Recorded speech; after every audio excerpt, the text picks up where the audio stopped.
God intended from the beginning fully to express himself in the Son, in the incarnation, and thereby bring creation to its fulfillment.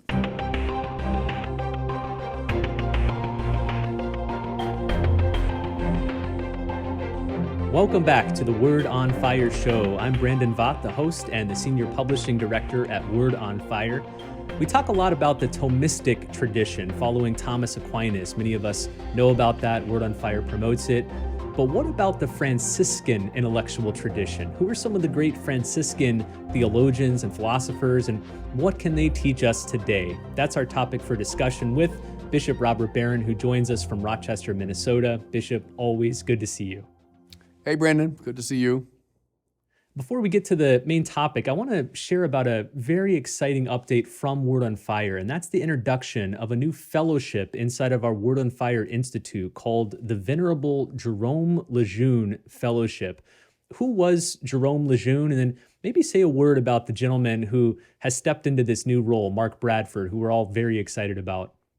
Yeah, Jerome Lejeune was an important player in the 20th century. He dies, in the 1990s, I think, Brandon. He was a friend of John Paul II, physician who did a lot of groundbreaking work in understanding the sources of Down syndrome.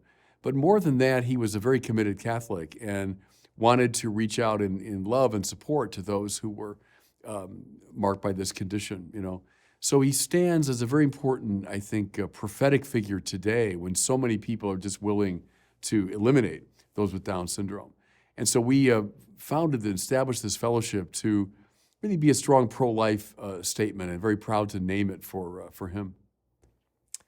And again, Mark Bradford is the gentleman who has taken up on this role. He was the founding president of the Jerome Lejeune Foundation in the United States, long held a deep admiration for Mr. Lejeune. The purpose of this fellowship is especially to acknowledge and help those with developmental and intellectual disabilities, provide resources for them. And then I think, Bishop, tell me if this is correct, we're planning to open up another position soon, hoping to hire someone with an intellectual or developmental disability to help in this task. That's the plan, yeah. And Mark is a wonderful guy. I just met him for the first time after he was appointed. I knew about him, but I met him for the first time a few weeks ago. And very impressive gentleman with a very rich background in education, advocacy, and so on. So he'll be a marvelous figure, I hope, on the public stage, advocating for those with Down syndrome. Because to me, it's one of the really negative marks of our society today, people's willingness just to, brush aside, to eliminate those who, might pose some difficulties for their parents or for the society. The church has got to stand for something better than that. I mean, you see the same headlines I do, but in some of the Nordic countries and in Europe, they'll proclaim, we've eliminated Down syndrome. There's only like a by handful eliminating of... all those with Down syndrome. Precisely, right. Precisely. No, it's barbaric, and we have to stand strongly against it. Okay, let's turn to the Franciscans, the Franciscan intellectual tradition. Now, when most of us think of the Franciscans, the followers of St. Francis of Assisi, we think of their great pastoral ministry, their care for the poor, for the environment, their prayer, their preaching. But they also have a very rich and interesting intellectual tradition. Tell us about that. And also, why do you think it's become somewhat eclipsed? Why don't we hear much about it today?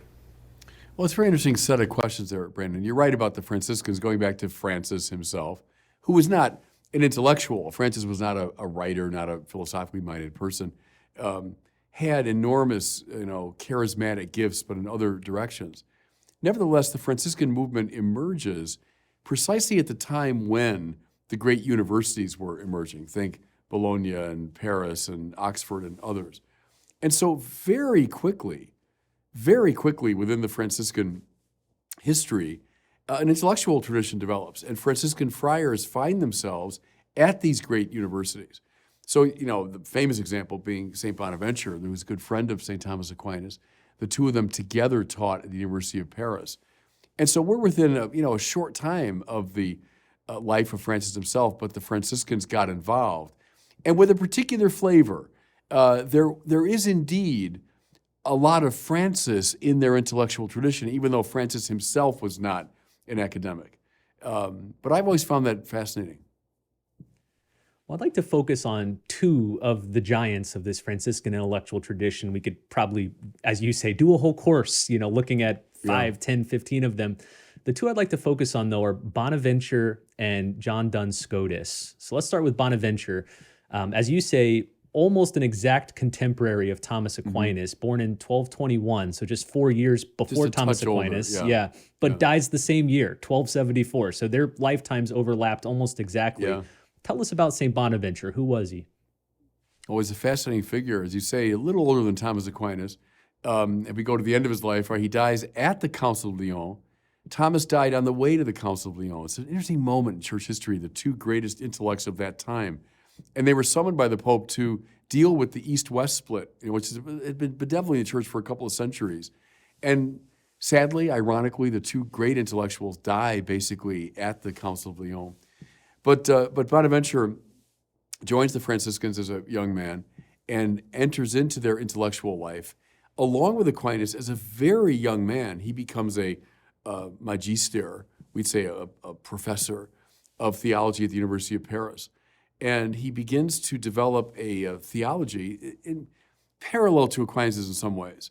Both are scholastics, and indeed Bonaventure writes in the scholastic Latin and scholastic style, but is very much in the Augustinian, more Platonic tradition, where Aquinas represents the more Aristotelian tradition.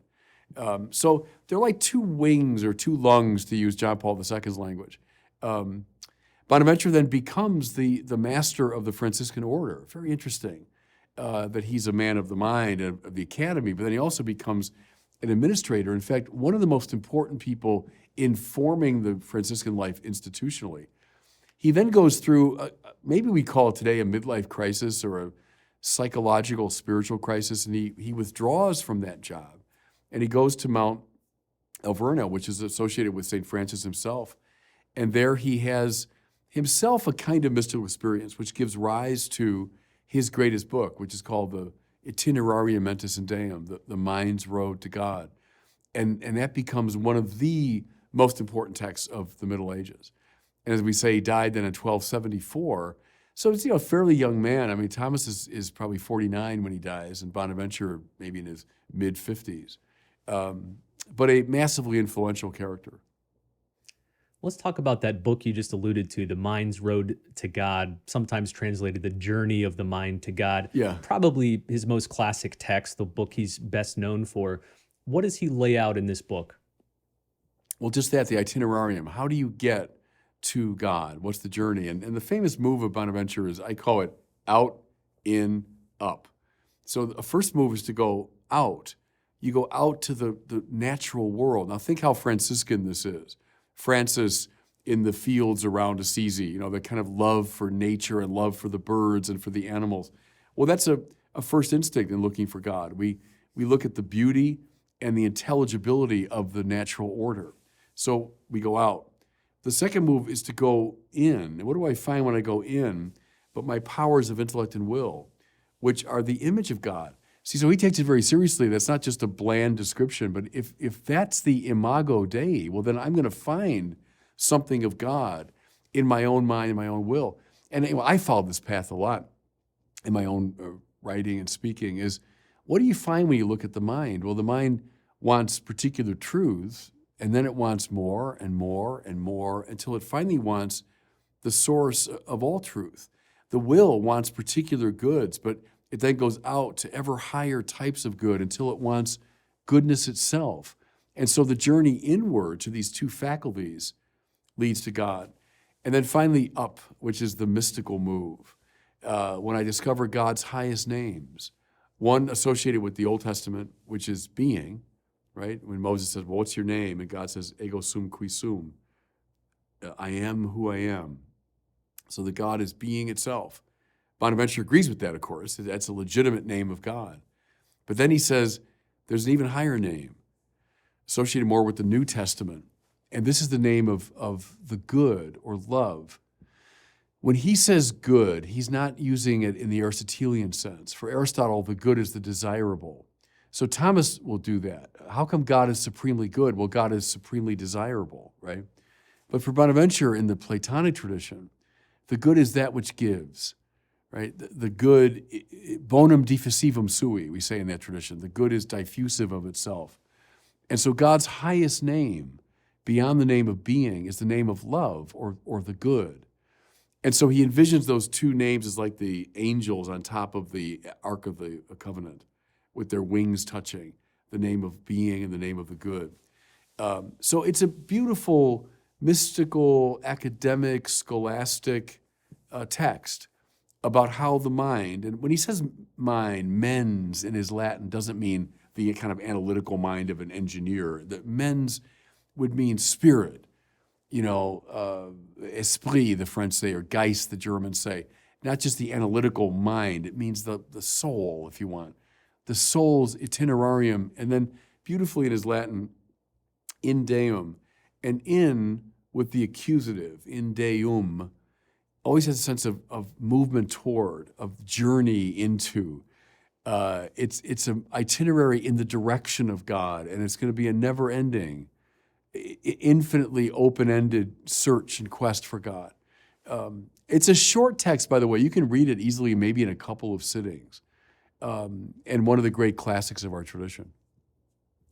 You mentioned just a moment ago that Bonaventure and Aquinas may have been the two brightest minds in the church of their day, and again, near exact contemporaries. Did they have much interaction with each other? What did they make of each other? There's a debate about that. Certainly they would have known each other. It'd be hard to imagine both of them operating, at least for a time, together at the University of Paris, both at the highest level of the theological culture of their time. It'd be hard to imagine they didn't. Some say that their friendship was exaggerated, that we kind of made too much of it, like they were bosom buddies. So it's hard to tell. They certainly knew each other. To be honest, they would have been intellectually maybe a bit wary of each other because they were following different paths. Thomas would have been the sort of revolutionary, newfangled Aristotelian, more rationalist, more empirical, more Aristotelian. Bonaventure, in a way, stood for an older tradition that was more Platonic and Augustinian. So it's very interesting. I might have mentioned this, Brandon, before, but Paul Tillich, the 20th century Protestant theologian, once described his work this way. He said, I'm picking up the banner that Bonaventure dropped in the dusty streets of Paris in the 13th century, because Tillich saw a kind of triumphant Thomism, right, took the banner. But the Platonic Augustinian tradition, represented by Bonaventure, had been kind of dropped. And Tillich, and this is an interesting way to look at his own theology, saw he was trying to recover that more mystical Platonic approach. So how they knew each other, I'd say they certainly did. They're both saints of the church. Were they bosom buddies? I don't know. Were they on the same intellectual path? Clearly not, There's a famous story, it could be a legend, who knows, but it's a lovely story of Aquinas going to visit Bonaventure and asking, what's the key to your knowledge?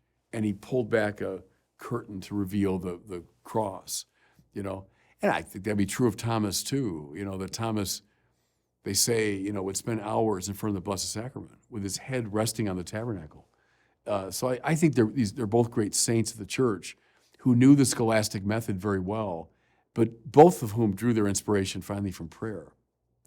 Hearing you talk about Paul Tillich reminds me of another 20th century theologian who was doing something similar, trying to recapture the Augustinian Bonaventure tradition, and that's the young Joseph Ratzinger. Yeah, so he did his quite right. professorial dissertation on Bonaventure, the theology of history in Bonaventure. Do you see him trying to recover Bonaventure in similar ways? Yes. Absolutely. And see, keep in mind, it's an interesting thing, Brandon, that go back to Ratzinger's time. So he's a young man studying theology in the 40s. There was such a dominance of a sort of neo-scholasticism at that time when Catholic theology meant that you did it in this Thomistic framework and frankly, in a somewhat ossified form of Thomism. And so a lot of the best and brightest, and I include here Ratzinger, de Lubac, certainly von Balthasar, a lot of the best and brightest rebelled against that. And not that they hated Aquinas, they didn't, but they didn't like the sort of straitjacket that the neo-scholastic movement put them into. And they found more lyrical these texts from the church fathers from Augustine, and then the medieval version of that would be Bonaventure. And so, right, they saw him as a way of kind of wriggling free of an intellectual straitjacket. Now, all the people I mentioned, look, de Lubac writes major texts on Thomas Aquinas. Ratzinger had great reverence for Thomas Aquinas, but I think they saw Bonaventure as a way forward or a fresh vision and perspective. So that's exactly right. Tillich and Ratzinger are similar that way. Let's move to a second intellectual giant in the Franciscan tradition. That's John Duns Scotus. Scotus was born about 40 years after Aquinas and Bonaventure, so he's kind of the next generation after those two. If I can recommend, there's an excellent new book on Duns Scotus that I just received and read by Thomas Ward titled Ordered by Love, an introduction to John Duns Scotus. Shout out to my friend Killian Lansing, who's a teacher down here in Miami, who graciously sent me a copy of that book.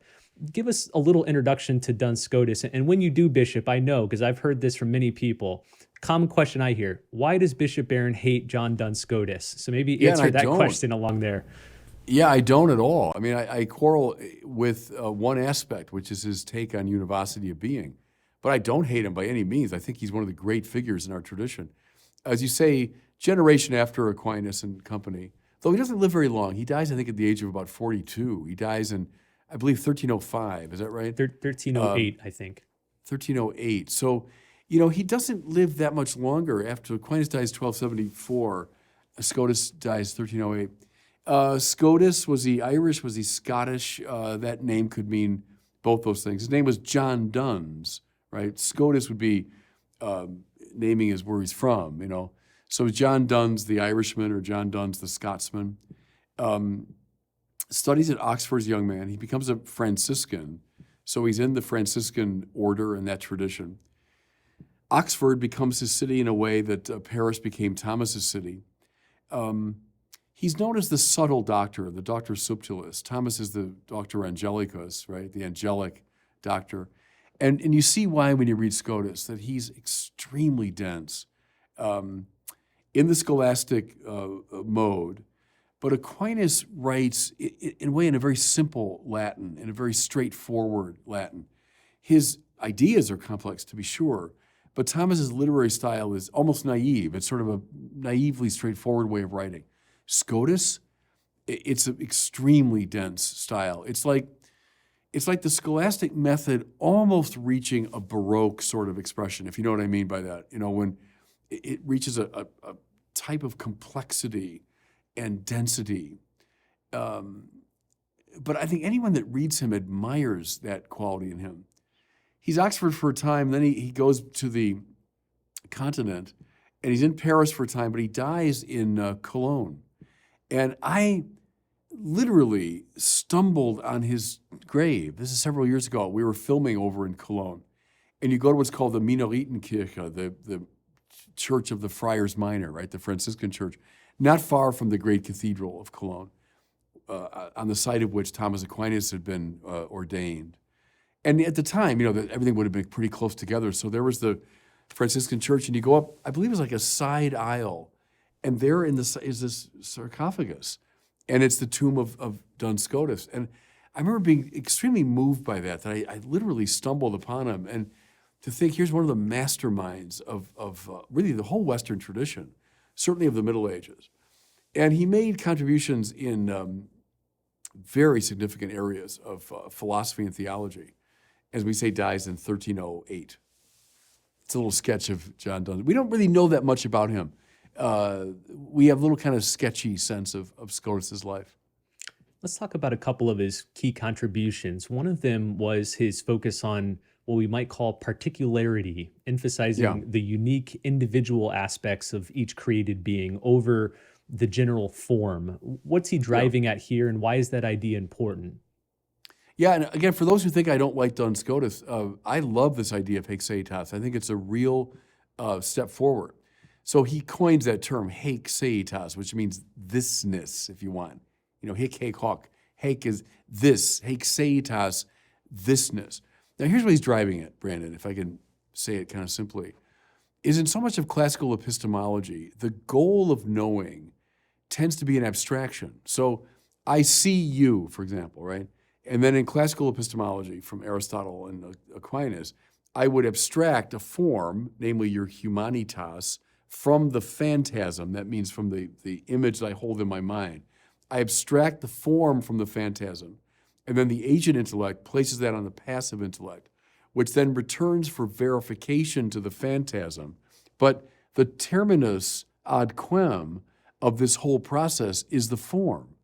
Now, what I'm saying is that knowing in this classical Aristotelian framework seems to be about coming to an abstraction and leaving behind, if you want, what makes you particular, right? SCOTUS, I think quite correctly, said, yeah, the mind does want to know abstractions like humanitas, but also it wants to know you. It wants to know Brandon Vogt. Now, how does the Aristotelian tradition handle this? Well, it would say, you, like me, have humanitas. We share that form in common, but your humanitas is instantiated by a particular matter. Mine's instantiated by a different matter, and that's what accounts for our individuality and our separateness. Well, SCOTUS and others thought, is that adequate? Is that an adequate way to account for what makes you, you? So I get it. We're both human beings. We have the form of humanitas. I get it. My mind understands that. But when I say, oh, I know Brandon Vogt, I know Brandon, well, am I saying more than, oh yeah, I know the particular matter that instantiates the form? You know, there's something about you that's particular and that the mind seeks to know. There's a form of particularity. Now, for an Aristotelian, that sounds contradictory, but I think SCOTUS is onto something of great moment there. And as many point out, it's born of a Franciscan feel for the particular, right? Francis, again, with the birds and with the animals and with the fields and with nature, there's a love for the particular that is now given articulate philosophical expression by the introduction of this new term, haixeitas. So to all those who think I don't like SCOTUS, I love that idea. I think it's a great leap forward in epistemology. You know, today Duns Scotus is maybe best remembered for his defense of the Immaculate Conception of Mary. Yeah. At the time, in the Middle Ages, there was a lot of debate over this question. In fact, Thomas Aquinas famously sided with those who denied the doctrine, or at least didn't want to profess it. But Duns Scotus held fast to it and was eventually vindicated when the doctrine was declared a dogma in 1854. But instead of focusing on that particular aspect of his theology, I want to ask you about a second great idea, which is his understanding of the incarnation, particularly the motivation for the incarnation. Right. According to SCOTUS, why did Christ become man? Can I say just a quick word, though, Brandon, about the Immaculate Conception? First of all, SCOTUS got that one right. The Aquinas did not hold to the Immaculate Conception. And when they were contemplating defining this, in the 19th century, Dominicans went to Sopra Minerva in Rome to pray that it not happen, and because their great master said it wasn't true. So SCOTUS was right about that, and I'll give him full credit. And his famous typically scholastic adage is potuit, decuit, fecit, which means, in regard to God, he could do it. It was fitting that he do it. Therefore, he did it. Potuit, decuit, fecit. And that's his pithy argument for the Immaculate Conception. God could do this. He had preserved Mary from original sin. It was appropriate that he would do so, decuit. Therefore, he did it, fecit. Good argument. So he's right about that, and I give him full credit.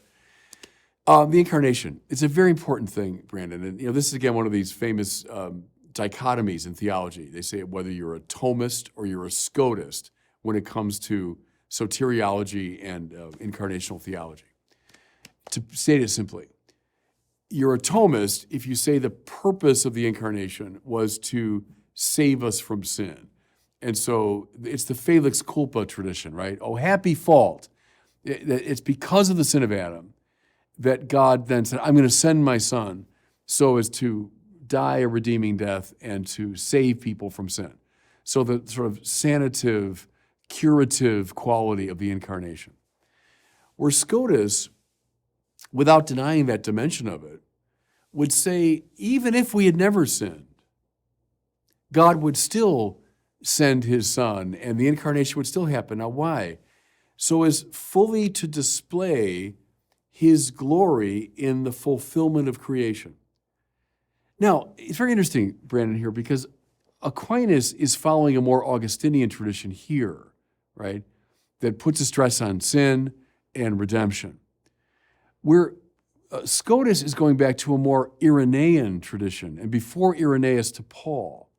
So think of Irenaeus, with the recapitulation of all things, anakephaleiosis, he would have called it, the coming together of all things, summing up creation under the headship of Christ.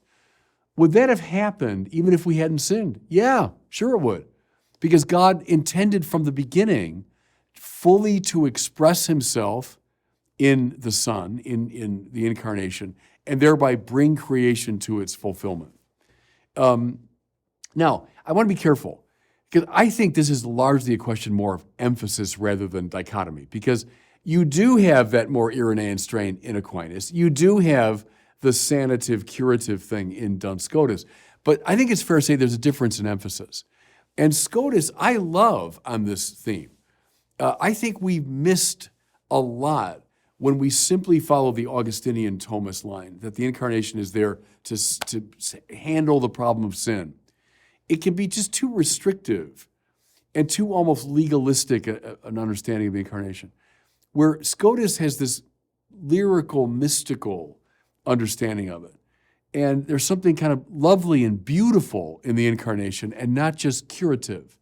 So again, if people think I don't like Scotus, on the contrary, I think that's a wonderful idea, that he recoups it from the Pauline Irenaean tradition, but brings it to very rich expression in the Middle Ages. And then it's carried forward by the Franciscan intellectual tradition very beautifully.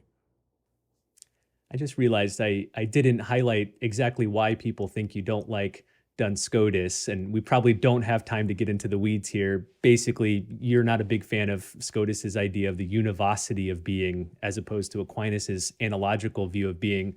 Again, maybe we'll do a future episode on that. Yeah. I don't want to open up that Pandora's box right now. It's complicated, yeah. But that's when my quarrel with Scotus. I think he was wrong about that, and I think mischief was worked by that, largely under the influence of his later successor, William of Ockham, another one in the Franciscan tradition, but I think ran with Scotus's univocity in a way that led to much of modernity's trouble with the way we understand God.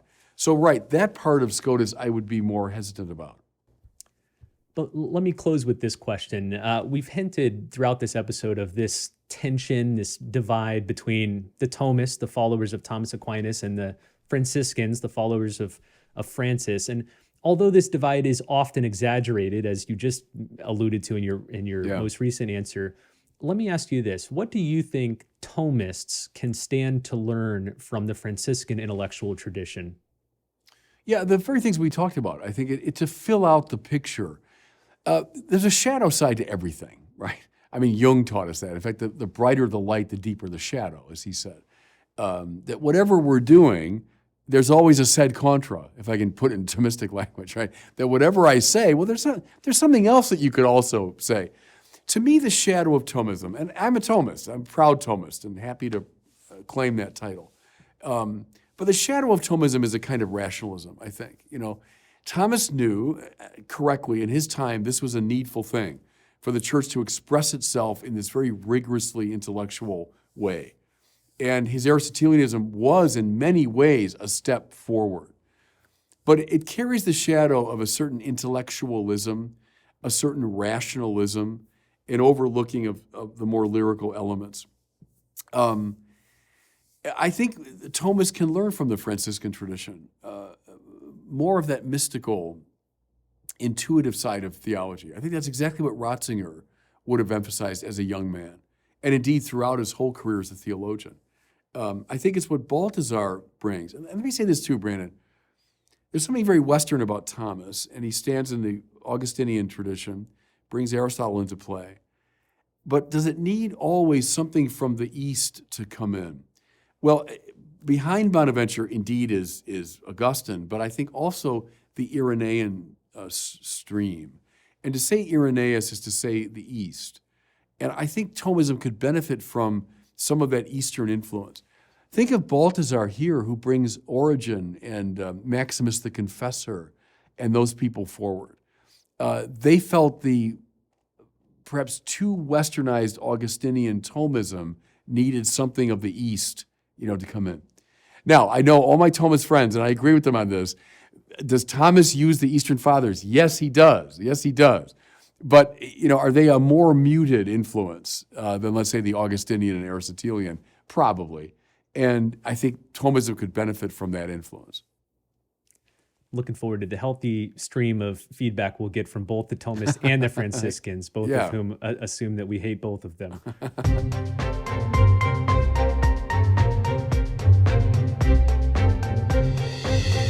Well, it's time now for a question from one of our listeners. Today we have a question from Meg. Meg lives in Scranton, Pennsylvania, and she's asking Bishop Barron about God's love. Here's her question. Hi, Bishop Barron. This is Meg from Scranton, Pennsylvania, and I was wondering if God the Father loves us as much as he loves Jesus and the Holy Spirit. Thank you for all you guys are doing. God bless. Yeah, it's a cool question, actually, and it's a subtle question. Let me try to make a simple distinction there. Look at God's love more from the subjective side. So God is infinite, and God's name is love. And so whenever God loves, he loves with an infinite love. That's all he is. But I can look at it now objectively. And if to love is to will the good of the other, can I say that God wills more good for some than for others? And that answer is clearly yes. As Cardinal George used to say, let's face it, God loved the Blessed Mother more than he loved Francis George. I mean, he gave the Blessed Mother more gifts and more graces. Does God love an angel more than he loves me? Well, not subjectively from within God's infinite, subjectivity, but objectively, did he give an angel more good than he gave me? Well, sure, of course he did. An angel is at a higher pitch of being. Does the Father love the Son more than he loves me? Well, obviously, yes, that the Father is resting in the infinite goodness of the Son. And that's what it means there to will is good in that sense, that God, the Father, is in the presence of the infinite good of the Son. So objectively, yes, it's a greater love. But it doesn't mean that, God's being kind of difficult and, well, I'm not going to love you and not as much as him. But it's just read objectively, does he will more good for some than for others? The answer, I think, is clearly yes to that. Well, thanks for your question, Meg. I forgot to mention that if you want to submit a question to Bishop Barron, you can do so at the website askbishopbarron.com. And again, every episode we take one question just like the one Meg asked. Listen, it's an exciting day here at Word on Fire because today marks the launch of Bishop Barron's latest book. It is titled, This Is My Body. A recent Pew Research study revealed that a startling number, 69% of Catholics, do not believe in the real presence of Christ in the Eucharist. For the majority of Catholics today, the Eucharist is merely a symbol of Christ. The Mass is merely a collectivity of like-minded individuals gathering to remember his life. Of course, this indicates a spiritual disaster, for the Eucharist is the source and the summit of the Christian life. In response to this crisis, Bishop Barron, along with his brother bishops, began working on a solution. And from these conversations, the National Eucharistic Revival was born. It's a 3-year process. We're right in the middle of it right now. And as a part of that, Bishop Barron has released this new book titled, This Is My Body, A Call to Eucharistic Revival, which is designed to accompany this 3-year revival. You can find copies of this book at the website wordonfire.org/Eucharist. And here's the really exciting part. You can get copies for only $2 with free shipping. $2 with free shipping. Bishop, I know is your goal that you want to get these out to hundreds of thousands of parishes and parishioners and all over the country, right? Yeah, that's the goal. It's a bit like our Letter to a Suffering Church a couple years ago. It's the same kind of format. It's a very, short paperback. And yeah, my hope is that we just get this thing widely distributed. So go to the website. I'll link to it in the show notes, wordonfire.org/Eucharist. Get 10 copies, 20 copies, 50 copies. Pass them out to everybody you know and help contribute in a significant way to this Eucharistic revival in America. Well, thanks so much for watching and listening, and we'll see you next time on the Word on Fire show.